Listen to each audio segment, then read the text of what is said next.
নমস্কার বন্ধুরা, কেমন আছো সবাই? ববিতা ব্লগ চ্যানেলে নতুন একটা ভিডিওতে সবাইকে আবারও অনেক স্বাগত জানাচ্ছি। সবাই ভালো আছো নিশ্চয়, আর আমি অনেক ভালো আছি। তো তোমাদের ভালোবাসাতে আমি অনেকটা সুস্থ আছি। আর তোমরা সবাই ভগবানের কাছে প্রার্থনা করো যে এরকমভাবেই যেন আগামী দিনগুলো কাটাতে পারি। তো যার জন্য এখন এই দিনগুলো ওয়েট করা, সে যেন খুব সুস্থভাবে পৃথিবীর মুখ দেখতে পারে। তো আমি মনে প্রাণে সেটা চাই, আর তোমরাও অবশ্যই ভগবানের কাছে সেটাই প্রে করো। অনেক স্কুল থেকে চলে এসছে, আর সকালে রান্না বান্না করেছিলাম, সেগুলো কিচ্ছু গোছায়নি। ওই দেখলে তো যে বিছানা তুলতে গেছি, আর বিছানা তোলার মাঝখানেই অনেক সোনা চলে এসছে। তো অনেক সোনাকে হাত মুখ ধোয়ালাম, ধুয়ে বললাম যে চলো বাবা, তাহলে তোমাকে এবার খেতে দিয়ে দিই। তো স্কুলে টিফিন নিয়ে তো যায় না এখন, যেহেতু পরীক্ষা হচ্ছে।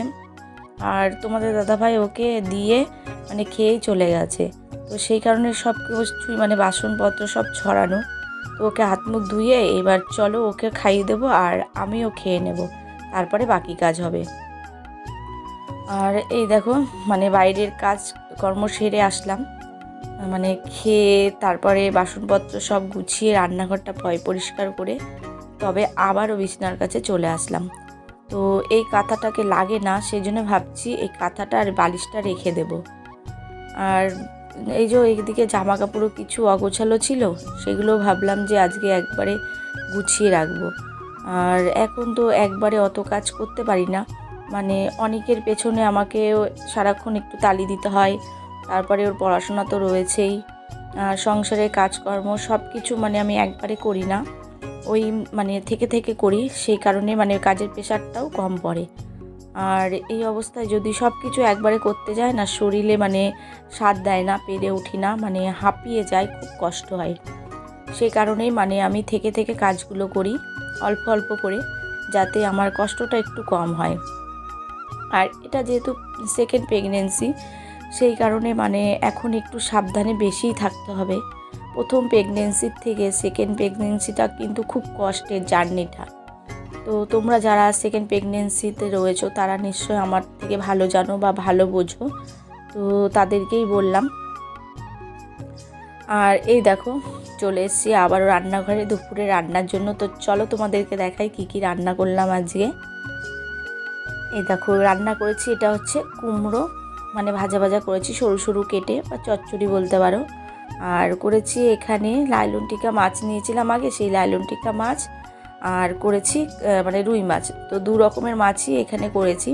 তো রুই মাছটাই বেশি রয়েছে, লাইলন টিকা মাছ রয়েছে 3 পিস।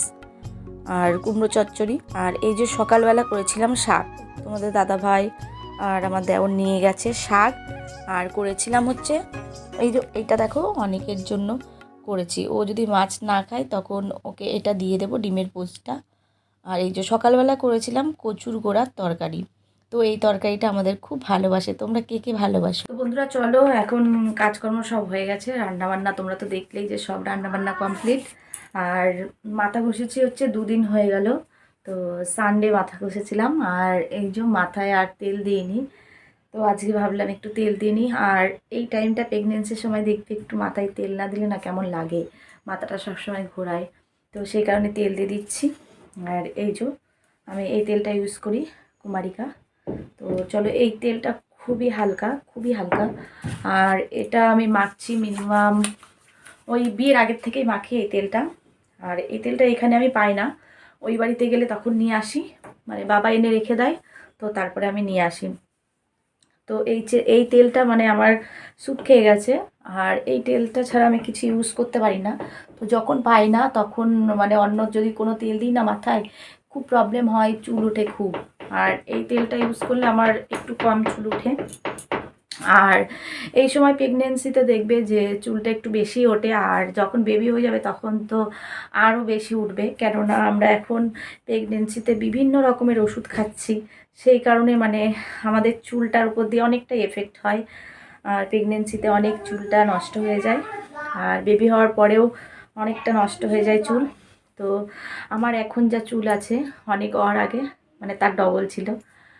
আর এখন তো একদম একটুখানি হয়ে গেছে চুলটা।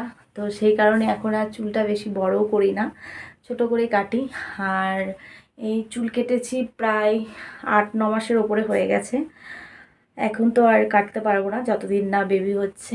তো আমাদের নিয়ম আছে প্রেগনেন্সির সময় থেকে শুরু করে বেবি হবে যখন, তারপরে মানে তুমি বেবির মুখে প্রসাদ দেবে, তারপরে তুমি চাইলে চুল কাটতে পারবে। তো সেই কারণে এখন আর চুলটা কাটাও হবে না। তো তোমরা দেখতেই পাবে যে আমার চুলটা শেষ পর্যন্ত কি হয়, একদম লিকলিকে হয়ে যাবে। এখন তো তাও এরকম রয়েছে, পরে দেখবে যে একদম লিকলিকে হয়ে যাবে লেজের মতো। আর চলো কথা বলবো না আর বেশিক্ষণ। আমার তেল দেওয়া হয়ে গেছে, এবার স্নানটা করে আসি। আর অনেককে একটু বাইরে খেলতে দিয়েছি, আমি বলছি তুই বাইরে একটু খেল, আমি মাথায় তেলটা দিয়ে আসি, তারপরে আগে ওকে স্নান করাবো আর তারপরে আমি স্নান করব। আর এখন বাজে হচ্ছে 12টা 20। তো ও বারবার বলছে ও মা আল্লাহ দেয়নি, আল্লাহ দেয়নি। তো আজান মানে আজান দেয়, তো তখন ও সেটাকে বলে যে আল্লাহ দেয়া। তো মাইকে শোনা যায়, যেহেতু আমাদের রোডের ওই পারটায় মুসলিম রয়েছে, তো মসজিদ রয়েছে ওইখানে, তো সেটাই ও শুনতে পায়, তাই বলছে ও আল্লাহ দেয়নি, আল্লাহ দেয়নি, সেটাই বারবার করে বলছে। আমি বলছি হ্যাঁ দেবে, এক্ষুনি দেবে। তো যেহেতু ওই টাইমে স্নান করাই ওকে, তাই বলছে যে আল্লাহ দেয়নি। তো চলো বন্ধুরা, টাটা, আবার পরে কথা বলবো। সারাদিন পরে আবারও এই রাত, এখন বাজে হচ্ছে 9:30। আর এই যে আমি এলাম এখন দোকান থেকে, তো ভীষণ টায়ার্ড লাগছে জানোই তো। এই সময় দোকানে গিয়ে ওই একভাবে 3 ঘন্টা 3.5 ঘন্টা বসে রয়েছি, খুব খারাপ লাগছে শরীরটা। আর এত গরম দিয়েছে না, কি বলবো। তো অনেক সোনাকে জিজ্ঞাসা করলাম যে তোর হোমওয়ার্ক করা হয়ে গেছে, বলল না হয়নি। তো বন্ধুরা, ভিডিওটা আজকে এখানেই শেষ করছি। সবাই ভালো থেকো, সুস্থ থেকো, সাবধানে থেকো, টাটা।